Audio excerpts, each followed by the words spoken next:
What if the most powerful decision inside the royal family was never announced to the public? What if, behind the walls of Windsor Castle, Princess Anne quietly made one final choice that would change the future of the monarchy forever? Not by passing a crown, not by changing the line of succession, but by placing something far more valuable into the hands of Catherine, Princess of Wales, the trust to hold an entire family together. And if that happened, how would King Charles react? Would Queen Camilla accept it? Or would one unexpected decision create the biggest emotional divide the modern monarchy has ever faced? Today's story is a fictional what-if scenario, inspired by royal traditions and public interest. It is not based on confirmed events. The rain had just stopped over Windsor Castle. The stone walls still glistened beneath the afternoon light, as senior members of the royal family quietly arrived one after another. There were no television cameras, no photographers, no public announcement, only a private invitation marked Family Council. Even palace staff seemed unusually quiet. Nobody knew exactly why the meeting had been called. Prince William noticed something unusual the moment he stepped inside. Normally, Princess Anne greeted everyone with calm confidence. Today, she stood alone near one of the palace windows, silent, thoughtful, almost as if she had already made a decision she knew would change everything. William exchanged a glance with Catherine. Neither of them spoke. Sometimes, silence inside a palace says more than words ever could. For decades, Princess Anne had earned a reputation unlike anyone else in the royal family. She rarely searched for attention. She rarely complained. She simply carried out her duty. Whenever disagreements surfaced behind closed doors, whenever family relationships became strained, whenever difficult conversations had to happen, it was often Anne who quietly stepped forward. Not because anyone ordered her to, because everyone trusted her. Trust, unlike titles, cannot be inherited. It must be earned. And after decades of service, Anne had become the person many relatives instinctively turned to during difficult moments. But recently, she had begun asking herself one question: who would carry that responsibility next? King Charles entered the room several minutes later. The conversation immediately stopped. Everyone stood. The king smiled politely. Yet something about his expression felt different. Not weak, not defeated. Simply thoughtful.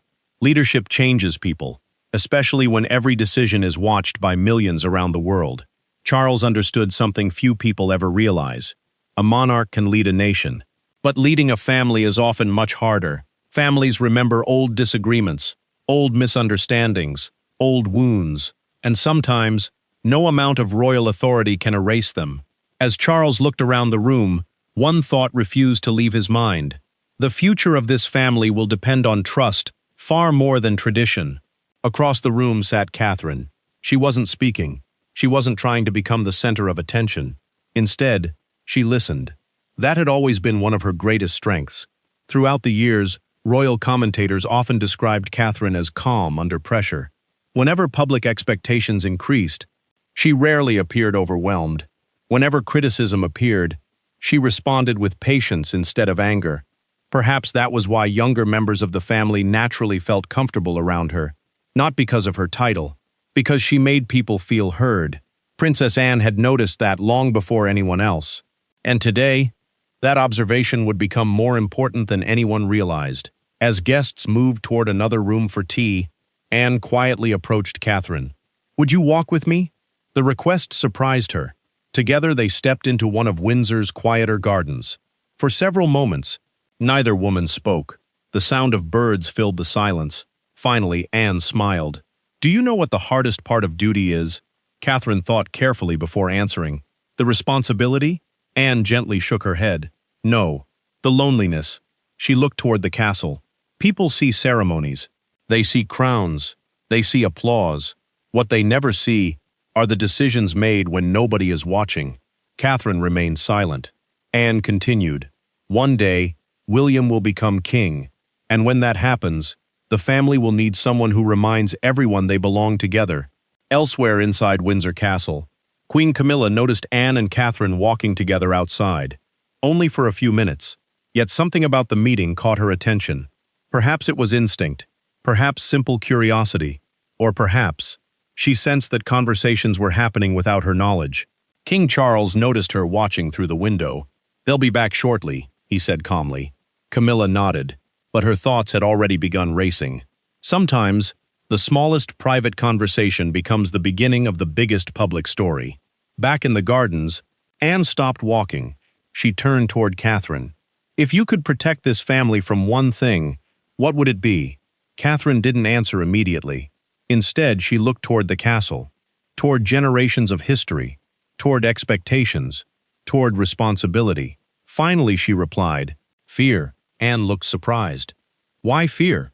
"Because fear makes good people stop trusting each other. It makes families choose silence instead of honesty. And silence can divide people far more quickly than disagreement." Anne smiled, not because the answer was perfect, because it was honest. For the first time that afternoon, she felt completely certain. Cliffhanger.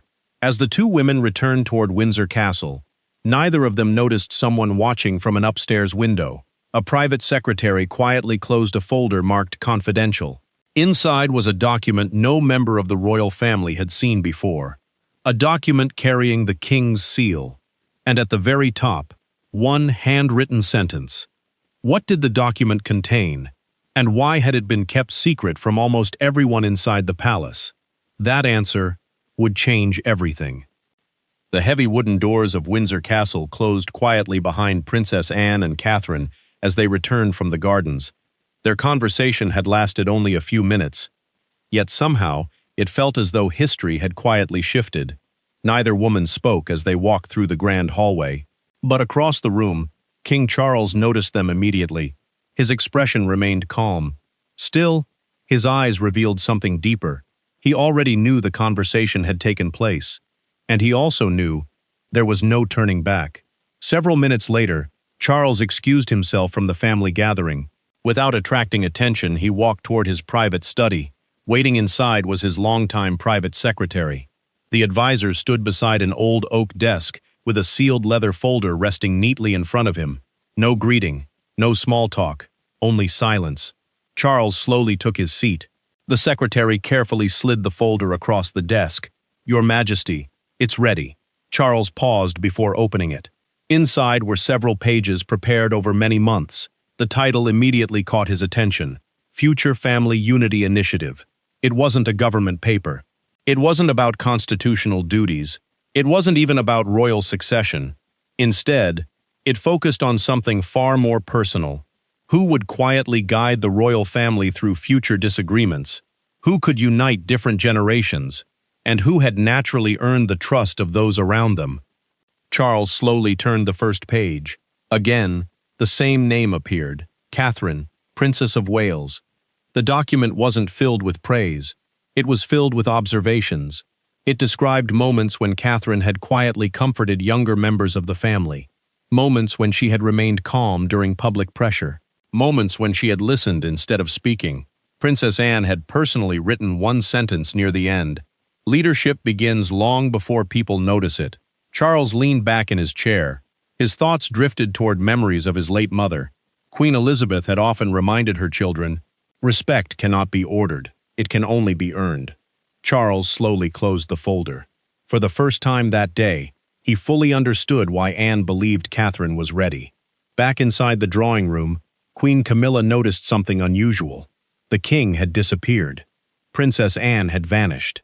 Several palace advisors were quietly moving through the corridors. No one explained why. Camilla approached one of the private secretaries. "Has something happened?" The secretary politely lowered his head. "I'm sorry, Your Majesty. I'm unable to discuss private meetings." The answer was respectful, but it confirmed one thing: important conversations were taking place, and somehow she wasn't part of them. Across the hall, Prince William found Catherine standing near one of Windsor Castle's historic windows. She looked thoughtful. "You've been quiet," William said gently. Catherine smiled. "Anne asked me a question." "What kind of question?" "She asked what mattered most when protecting a family." William waited. "I told her, trust." William nodded without hesitation. "I think that's exactly why she asked you." Catherine looked surprised. "What do you mean?" William smiled. "My aunt doesn't ask questions without a reason. Those words stayed with Catherine long after William walked away. As evening arrived, the family gathered around a beautifully prepared dining table. Crystal glasses reflected the warm candlelight. Conversations began naturally, yet beneath every smile, something felt different. Anne remained unusually quiet. Charles seemed distracted. Camilla carefully watched every expression around the room. Several younger relatives noticed the unusual silence, but nobody dared ask why. Halfway through dinner, King Charles gently placed his fork on the table. Every conversation stopped. He slowly stood. "I would like to thank each of you for your dedication to this family." Everyone listened carefully. Charles continued, "There comes a time when every generation must prepare the next." Several relatives exchanged curious glances. "In the coming weeks, we will begin discussing new responsibilities designed to strengthen family unity for the future." He said nothing more. No names, no explanation. Only those few carefully chosen words. Yet somehow, the atmosphere inside the room changed completely. Later that evening, Camilla stepped onto one of Windsor Castle's quiet balconies. Princess Anne was already there, looking out across the gardens. The evening air was cool. For a few moments, neither woman spoke. Finally, Camilla broke the silence. "You've been planning something." Anne smiled slightly. "Haven't we all?" Camilla looked directly at her. "Does it involve Catherine?" Anne didn't answer. Instead, she continued looking toward the distant lights. Sometimes, silence answers questions more loudly than words ever could. Camilla slowly nodded. "I only hope whatever happens brings this family closer together."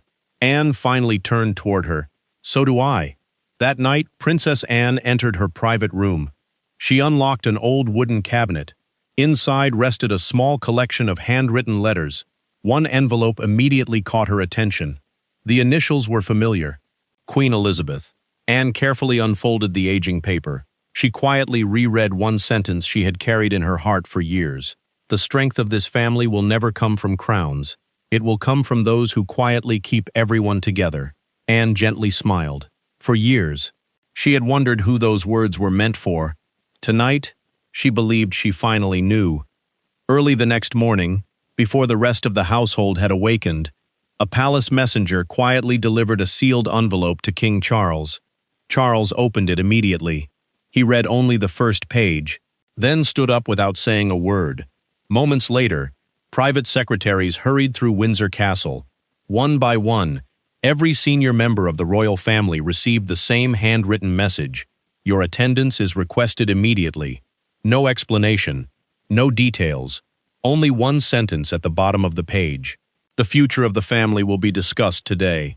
No one realized that before the meeting ended, one decision would leave the entire room in stunned silence. The clock inside Windsor Castle struck 11. One by one, members of the royal family entered the historic meeting room.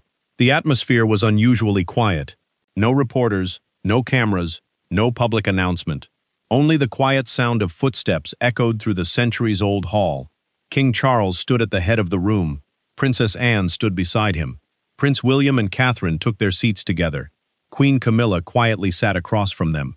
No one knew exactly why this meeting had been called, but everyone could feel something important was about to happen. Charles slowly looked around the room before speaking. "Thank you all for coming. For years, each of us has carried different responsibilities. Some have been public, others have remained completely unseen." He paused for a moment. "But today, I want to speak about the future." The room fell silent. Charles continued. "A family cannot remain united simply because of tradition. It remains united because people choose to trust one another. And trust is something no title can ever guarantee." Several members of the family exchanged thoughtful glances. Charles gently stepped aside. Princess Anne slowly walked forward. She smiled warmly before beginning. "I've spent my entire life serving this family. I've seen moments of great happiness and moments of enormous difficulty. I've learned that public duty is only one part of royal life. The harder responsibility is protecting the family when no one else is watching." The room remained completely still. Anne continued, "For many years, I quietly carried that responsibility. But no one can carry it forever." Anne turned toward Catherine. "Catherine," the Princess of Wales looked surprised. "I've watched you for many years. I've watched how you listen before speaking, how you remain calm during pressure, and how people naturally feel comfortable around you." Anne smiled. "Those qualities cannot be taught. They're earned." Catherine looked overwhelmed. "I've only tried to do my best." Anne gently nodded. "And sometimes, doing your best is exactly what leadership looks like." Prince William quietly stood. He looked first at Anne, then at Catherine. "I've watched my wife face enormous public pressure. I've watched her continue smiling even on difficult days, and I've watched her put other people before herself." He gently took Catherine's hand. "If anyone can help keep this family united, I truly believe it's her." Catherine smiled, clearly emotional. For several moments, no one spoke. Then Queen Camilla slowly stood. The room turned toward her. "I'll admit something. When I first realized private conversations were taking place, I worried. I wondered whether I'd somehow been left behind." She paused before continuing.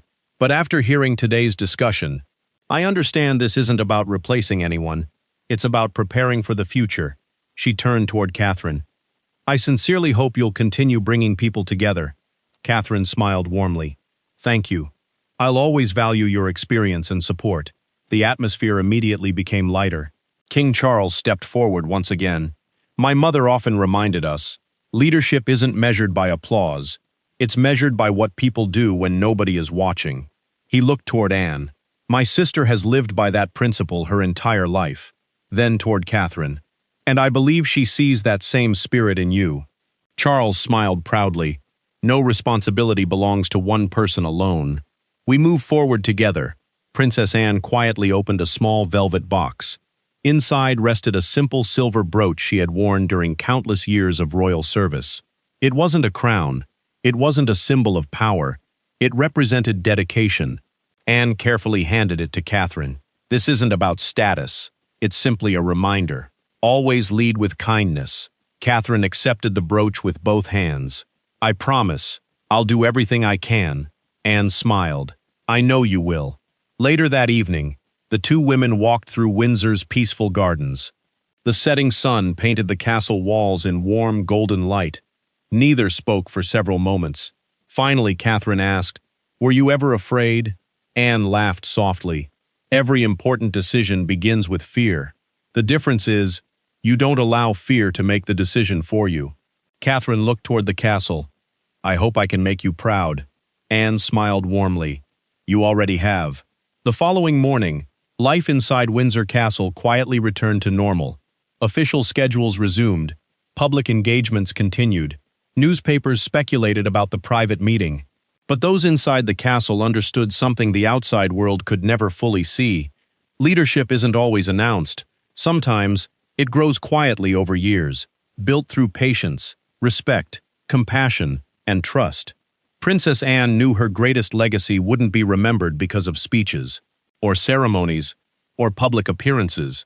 It would be remembered because she helped prepare the next generation to lead with the same quiet sense of duty she had carried throughout her life. As the lights of Windsor Castle glowed beneath the evening sky, one chapter quietly came to an end, and another had just begun.